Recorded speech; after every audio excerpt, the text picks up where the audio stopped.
Hi hello నమస్తే welcome to our channel.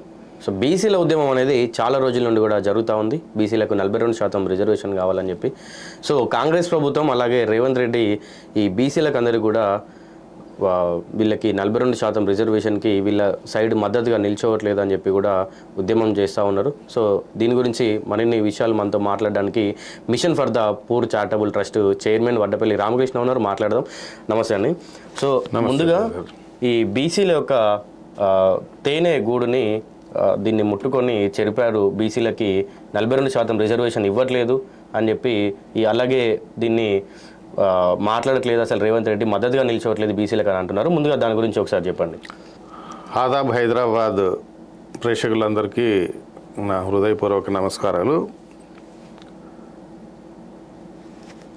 ప్రశాంతంగా ఉన్నటువంటి బీసీలని అంటే బీసీలు అనే ఒక కందిరీగల తుట్టిని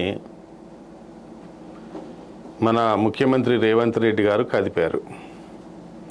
దీని యొక్క పర్యవసానం మీరు కామారెడ్డి డిక్లరేషన్లో ఇచ్చినటువంటి బీసీలకి భరోసా ఇస్తూ 42%, 65%, 66% ఉన్నప్పటికీ కూడా 42%కి మా యొక్క బీసీ నాయకులందరూ కూడా ఒక స్టెప్ ముందుకు పడుతుంది అనే ఉద్దేశంతో ఒప్పుకోవటం జరిగింది.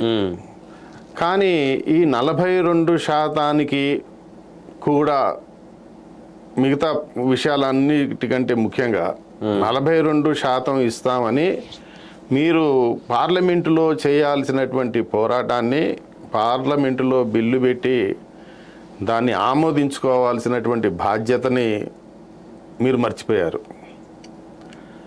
తర్వాత బిల్లు అయిపోయిన తర్వాత రాష్ట్రపతి ఆమోదము పొంది దీన్ని చట్టరూపంలో తీసుకొని రావటం ప్రధానమైనటువంటి ఉద్దేశం.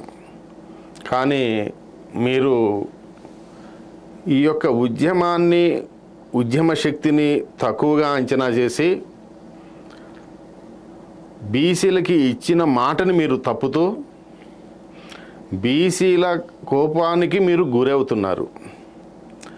దీని పర్యవసానం కేవలం రాష్ట్రంలోనే కాదు, బీసీలు అంటే దాని అర్థం ఇన్బిల్ట్ ఇంటెలెక్చువల్స్, వాళ్ళు పుట్టుకతోనే ఇంటెలెక్చువల్స్.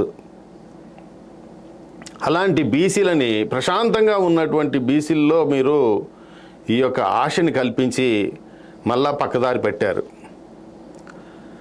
దీని యొక్క పర్యవసానం ఎలా ఉంటుందంటే కేవలం తెలంగాణ మీదనే ఉండదు, అది కంప్లీట్ దేశం మీద ఉత్తర భారతము దక్షిణ భారతంలో కంప్లీట్గా ఉండి ఈ యొక్క కాంగ్రెస్కి ఒక సంకటం, ఒక ముళ్ళులాగా ప్రవర్తిస్తుంది. ఇది అవుతుంది. అది ఎలా అంటే మీరు మాట ఇచ్చారు, ఆ మాట కానీ నిలుపుకోలేకపోతే మొత్తం భారతదేశంలో ఇది ఉద్యమ రూపాన్ని పొందుతుంది. ఒక ఉద్యమ రూపాన్ని పొందటమే కాదు, దీని పర్యవసానాన్ని కేవలం కాంగ్రెస్ పార్టీయే ఎదుర్కోవాలి. ఎందుకంటే హామీ ఇచ్చింది కాంగ్రెస్ పార్టీ కనుక దీన్ని ఉద్యమ రూపంలో భారతదేశం మొత్తానికి ఇది మొత్తం పాకే విధంగా అవకాశం కల్పిస్తున్నది రేవంత్ రెడ్డి. రాహుల్ గాంధీ గారి చెప్పిన ప్రకారంగా 42% ఇవ్వాలని అతనిని మెప్పించటానికి ఒక జీవో తీసుకురావడం జరిగింది. కానీ పార్లమెంటులో ఆమోదానికి కాలడ్డుతున్నారు, వేరే వాళ్ళతోటి రిట్స్ అవి ఫైల్ చేపిస్తున్నారు. సరే, దీని ప్రతిఫలం ఎవరు పొందుతారు అని అంటే కాంగ్రెస్ పార్టీనే దీని యొక్క నష్టాన్ని భరించాల్సి వస్తుంది భవిష్యత్తులో.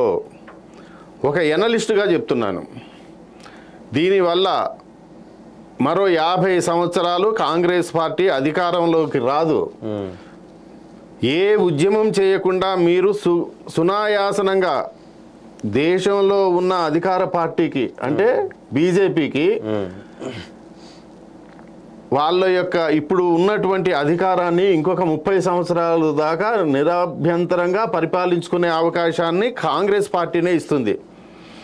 మా ఉద్దేశం ఏంటంటే డెమోక్రసీలో ప్రధాన ప్రతిపక్షము రెండు ముఖ్యమే.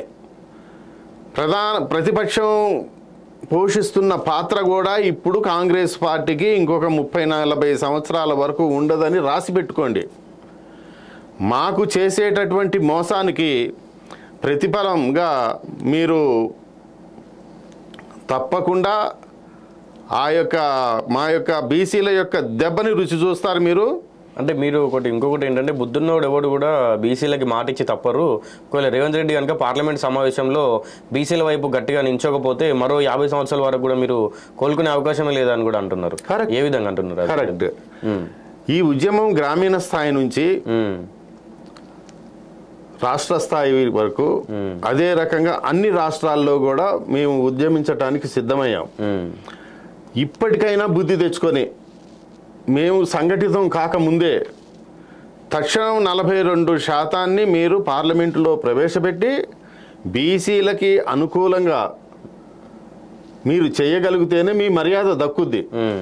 లేకపోతే మాత్రం మీరు పతన పంచున పోతారు. దీనివల్ల సంపూర్ణంగా నష్టపోయేది కాంగ్రెస్ పార్టీ, లబ్ధి పొందేది బీజేపీ పార్టీ. ఇది మాత్రం సుస్పష్టం. అది తప్పకుండా జరుగుతుంది.